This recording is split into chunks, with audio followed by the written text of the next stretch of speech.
नमस्कार दर्शकों, मैं हूं आपके साथ विशुषा सिंह चौहान और आज बातचीत करने के लिए हमारे साथ खास मेहमान मोहनलालगंज क्षेत्र से नवनिर्वाचित सांसद सपा नेता आर के चौधरी जी मौजूद हैं। बहुत बहुत स्वागत है सर आपका। धन्यवाद धन्यवाद। जी, मेरा आपसे पहला सवाल जो है वो हाल ही में आपने एक मांग उठाई है सेंगोल को हटाने की संसद भवन में, जो सियासी विवाद का हिस्सा बना हुआ है। उसी को लेकर है कि अचानक शपथ ग्रहण करते समय आपके मन में ये सवाल क्यों उमड़ा और आपने ऐसी मांग क्यों उठाई और इसको लेकर आपकी क्या विचारधारा है, आप क्या सोचते हैं इस चीज़ को लेकर?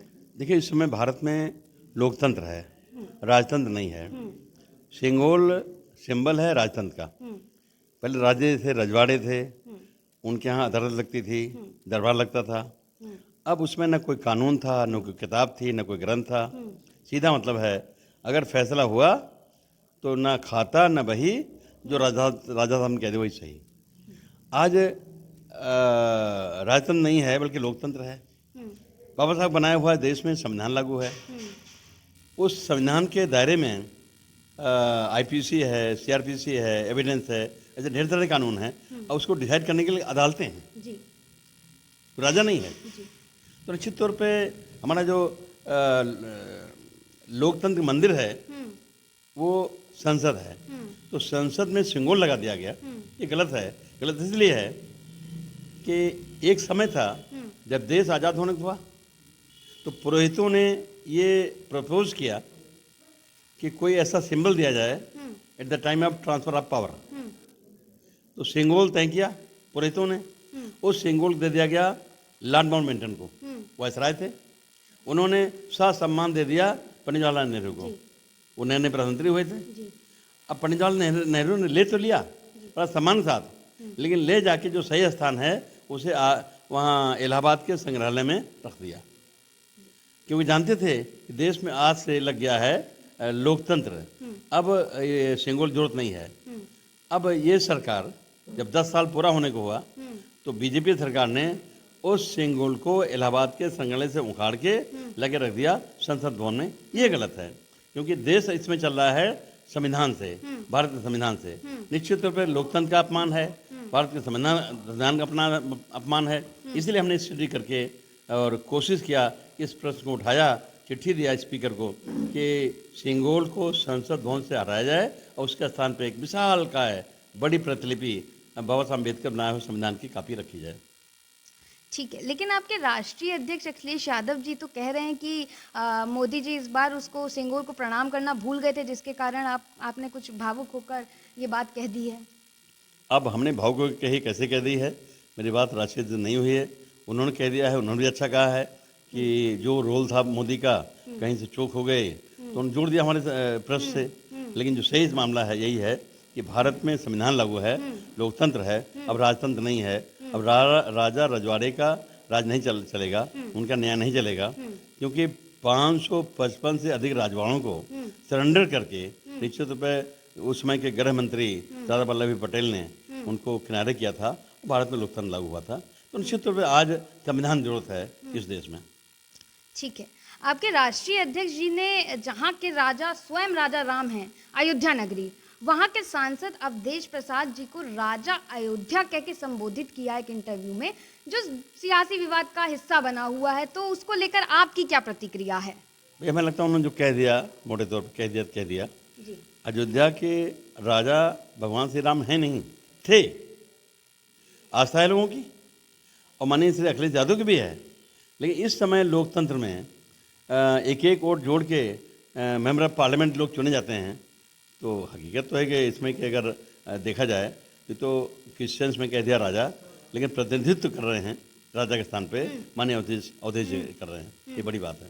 तो जो है वो कह दिया उन्होंने, किसी कमेंट नहीं किया। ठीक है, मेरा अगला सवाल आपके कार्यक्षेत्र को लेकर है। जनता ने आप पर विश्वास जताया है, आपको बहुमत से जिताया है, कौशल किशोर जी को हरा कर आप पहली बार सांसद बने हैं। तो जनता के लिए आप पानी, शिक्षा, बिजली, चिकित्सा को लेकर क्या कार्य करेंगे, क्या रणनीतियां रहेंगी आपकी? देखिए, लोकसभा लड़ने पहले मैं लड़ा था असेंबली विधानसभा, और एक टाइम ऐसा था कि बार बार काम करने के बाद भी बहुजन समाज पार्टी में हमारे नेता बहन कुमारी मायावती ने हमें पार्टी से निकाल दिया। तब मैंने एक संगठन नया बनाया, BS4। BS4 जी लड़े। जी इलेक्शन टाइम पे मोहनलालगंज विधानसभा क्षेत्र के जी आम कार्यकर्ताओं ने नारा लगाया, हम्म बिजली पानी सड़क अधूरी, आरके चौधरी करेंगे पूरी। हम्म और हम जीत गए, मौका मिल गया। जी तो नियर अबाउट 100% वहाँ बिजली पानी सड़क अधूरी वाला काम पूरा करने का प्रयास किया। वो नारा उछल गया इस लोकसभा चुनाव टाइम पे। हम्म और आरके चौधरी इलेक्शन लड़ रहे थे, हमने वादा भी किया था। हम्म अब पूरी कोशिश होगी कि जनता ने कार्यकर्ताओं ने जो नारा लगाया है, बिजली पानी सड़क अधूरी, आरके चौधरी करेंगे पूरी, ये खाली मोहनलाल विधानसभा में नहीं जी। बल्कि 5 विधानसभा को मिला के जो लोकसभा क्षेत्र बना है वहाँ पूरी करेंगे। नंबर 1, इस नारे के अंतर्गत जो काम करना है तो मैंने बता दिया। इसके अलावा भी लोकसभा क्षेत्र में, वो चाहे मलियाबाद हो या किसी और असेंबली क्षेत्र में हो, कुछ बड़े काम करना है। जैसे मलियाबाद का रेलवे कॉलेज या महिला इंटर कॉलेज, जी जैसे ढेर सा या डिग्री कॉलेज। जी तो खाली मलियाबाद की बात नहीं है, जी। पूरे लोकसभा क्षेत्र में जी। ये ज़रूरतें हैं। उसे पूरा कोशिश करेंगे कि अधिकारियों पे थोड़ा सा उन्हें कन्विंस करके, नेताओं को कन्विंस करके, जी। या चाहे रेलवे डिपार्ट हो या जिस डिपार्ट काम होगा उसे कन्विंस करके लाने का प्रयास पूरा करेंगे। इसके अलावा ये तो काम है जी कि बिजली पानी सड़क अधूरी, आरके चौधरी करें पूरी, साथ साथ कुछ बड़े और प्रोजेक्ट यहाँ हैं जिससे यहाँ पे डेवलपमेंट दिखाई पड़े। इसके अलावा भी मेरा काम है, जैसे सिंगोल आपने बताया, जी ये देश सबका है।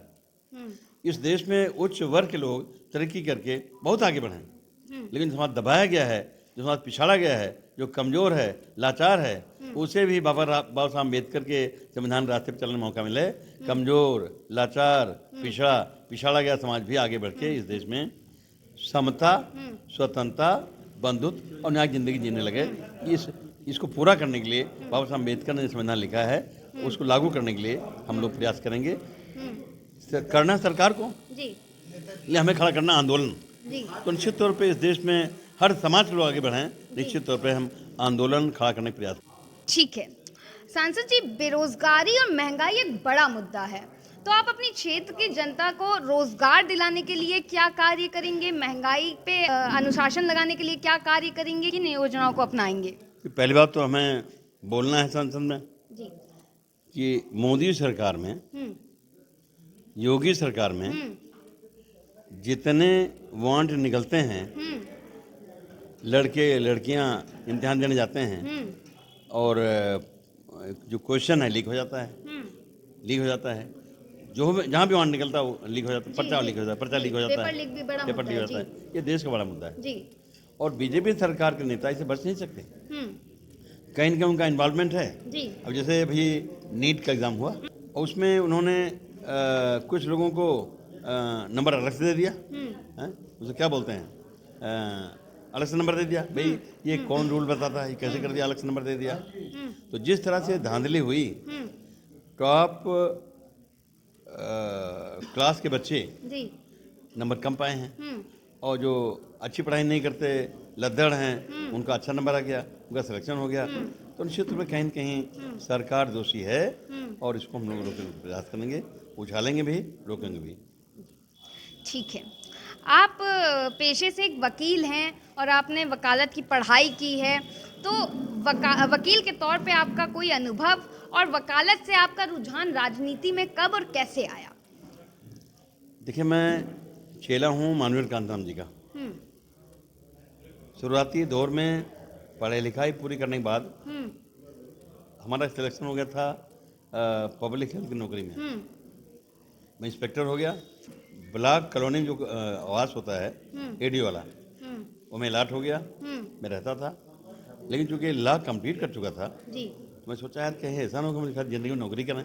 जी तो मैंने प्रैक्टिस शुरू कर दी, जी उन्हें ट्रांसफ़र करवाया शहर से करीब फैजाबाद में, प्रैक्टिस शुरू कर दी। जब देखा कि अगर चल जाएगी तो रजिस्ट्रेशन करा के नौकरी छोड़ के स्पीड पकड़ लिया। उन्हीं दिनों मिल गए मानवीय कांताराम जी।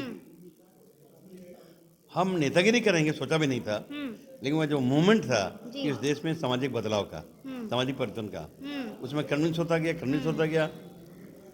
29 जून सन 93 जी उन्होंने हमें दिल्ली बुलाया और समझाया जी। कि R K Chaudhary Samajwadi party Bahujan Samaj party का अलायंस होने वाला है। जी हमारे पास जो लखनऊ टीम है अच्छी टीम नहीं है। जी मैंने आपसे 2 बार का वकालत छोड़ने के लिए आपने छोड़ा नहीं। अगर आप वकालत छोड़ दें तो हमारी टीम भी अच्छी बन सकती है और सरकार बन सकती है। तो जब मुझे उनको समझाया दिल बोला के, तो मैं कन्विंस तो हो गया, उनसे हाँ कर लिया कि फिर I must not have my personal family and personal property. अब समाज बड़ा है, समस्याएं ज़्यादा हैं, घर द्वार छोड़ के वकालत छोड़ के मैं इसमें लग जाऊंगा और कांताराम जी जो भी कहेंगे उसको करूंगा। जिस दिन फैसला हुआ मैं आके लखनऊ बैठा और उसके कल 5 महीना बाद सरकार बन गई। बिना इलेक्शन लड़े माननीय कांताराम जी में कैबिनेट मिनिस्टर बना दिया। फिर हमने स्पीड पकड़ ली और जो माननीय कांताराम जी सीखा था, बाबा साहब अम्बेडकर किताबों को पढ़ा था, डॉक्टर लोहे किताबों को पढ़ा था, उसको अमल करने के लिए काम पे मैं लग गया हूँ और भविष्य में यही करता रहूँगा। जी ठीक है। आज आपकी पार्टी जो है वो वृक्षारोपण को लेकर कार्यक्रम कर रही है और आज उसी संदर्भ में आप यहाँ काकोरी भलिया में पधारे हुए हैं, तो उसको लेकर आप हमारे दर्शकों को कुछ बताइए। भाई चूँकि लोकसभा सीट हम जीते हुए हैं जी और हम सबके नेता माननीय अखिलेश यादव के निर्देश पे पूरे प्रदेश में चल रहा है इस समय अभियान, वृक्षारोपण अभियान। तो हमें सौंपा गया कि अपने लोकसभा क्षेत्र में इसको लीड करें। जी इस सिलसिले में आपके गांव भी आया हूं और मैं निकला हूं सुबह करीब 11 बजे से, जगह जगह कर रहा हूं, पौधे लगा रहा हूं, सिंचाई कर रहा हूं, मिट्टी भर रहा हूं। यहाँ भी इसी काम से आए हैं और किया भी यहाँ हैं और ये काम भी लगातार जारी रहेगा। इस काम में लगा हूँ। निश्चित तो ये बड़ा काम है कि देश में पर्यावरण जो बिगड़ रहा है वो सुधरे।